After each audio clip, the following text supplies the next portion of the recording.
Welcome to my channel. Today's episode, we are going to talk about all things protein. How much do you actually need?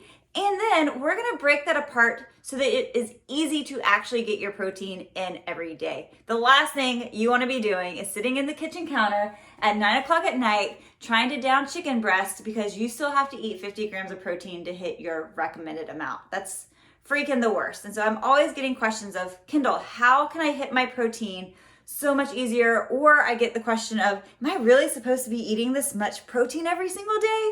The answer is probably yes, but it's not as hard as you think. So let's do a little bit of math so that you can figure out how much protein you need and why the heck do you need so much? All right, so here's the thing. Protein is the building block of life. It is essential for your metabolic health. However, it's also very, very important if you're trying to change your body composition because eating enough protein is what signals to your body to burn body fat versus muscle mass. You don't want to let go of your muscle, right? You want to hold on to your muscle and say goodbye to your body fat. You see, it is easier for your body to let go of muscle mass versus letting go of fat if it had its choice of what to hold on to, if you're in a calorie deficit and it's trying to find its way back to an equilibrium.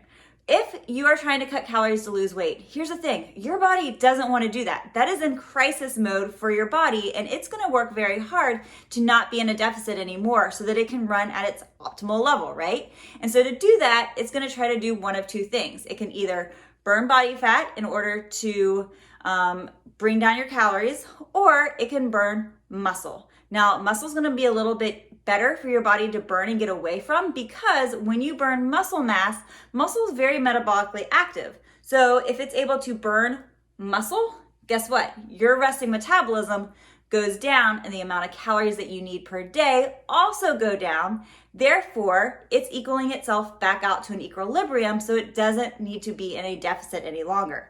But that's not what you want, right? If you're trying to change your body composition, you're wanting to burn body fat. And so the way to make sure that you do that is to, one, of course, make sure that you're doing your strength training routines so that your body knows, I've got to hold on to this muscle. And two, eat a high amount of protein to help make sure that your muscle is getting that protein, and then it's going to want to get rid of your body fat a lot more. If you diet alone, you're going to burn more muscle, more lean body tissue than body fat. And again, that is not what you want. So here's the question. How much protein do you actually need in a day to help support that action, or just to support healthy metabolism in general if you have a very active lifestyle? The answer is 0.8 to 1 gram of protein per pound of body weight. So for example, if you weigh 140 pounds and you times 140 times 0.8, that's going to come out to 114 grams of protein per day, with the range being now from 114 to 140. Now, most of the time we always assume that 140 is the goal that you're going for. But if you know that you're not eating very much protein or anywhere near 140, that can be such a shock to your system, right? That's when you end up at 9 o'clock at night trying to down chicken breast to increase your protein intake, or you're stuffed off of liquids because you were trying to down all these protein shakes. Let's start small. First off, my tip would be to start on the lower end of that.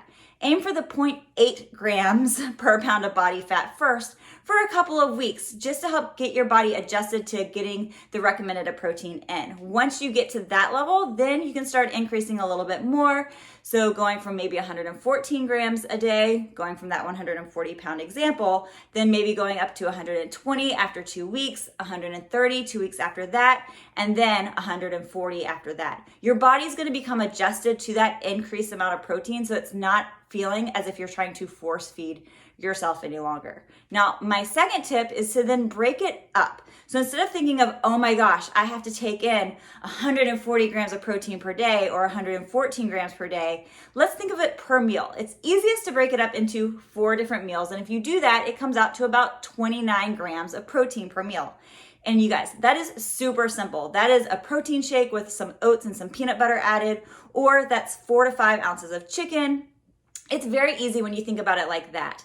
Also, concentrate on each meal having some high source protein involved. And you want to aim to eat your protein at the beginning of your meal. That way, if you fill up and you're not hungry, going off of like an intuitive eating plan, you're not looking at it being like, but I still have 3 bites of chicken left.